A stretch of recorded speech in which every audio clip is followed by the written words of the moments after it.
Ordinary people in Afghanistan live in great danger. When they get up in the morning, they can't be sure if they'll live to see the night. And when they go to bed at night, there's no certainty that they'll live until morning. When the Taliban took control of Afghanistan in August 2021, many thousands of Afghans fled the country. 40-year-old Abdulla, his wife Nilufar, and their 3 children are now refugees in Central Asia. For those who remain in Afghanistan, especially for Christians, life is uncertain and dangerous.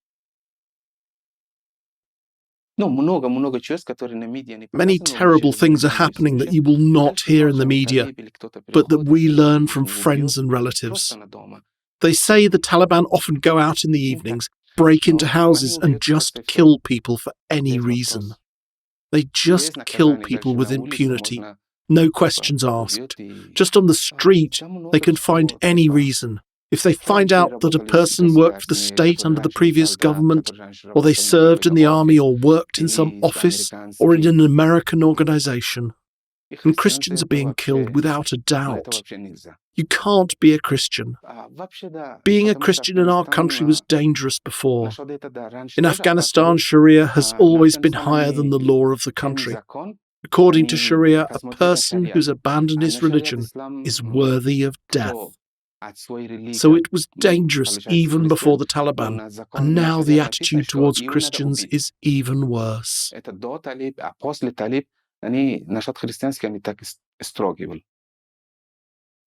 Life for Afghan refugees living in Central Asia may be less dangerous, but many struggle to find enough work to provide for their families.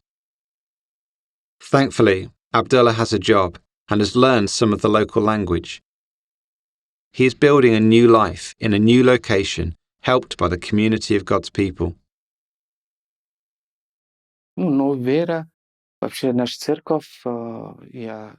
My new faith brought me to the church. It's not just a church. For me, they've become a close family. I can share everything that happens in my life, trusting them more than even my own brother. My siblings don't know a lot about my life, but my brothers and sisters in the church do. Therefore, the church for me isn't just a spiritual communion, it's a real family.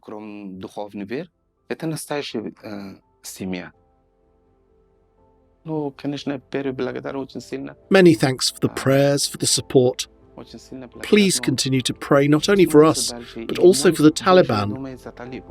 Of course, the Taliban are our enemies, but I ask you to pray for their salvation, and also for salvation for our relatives.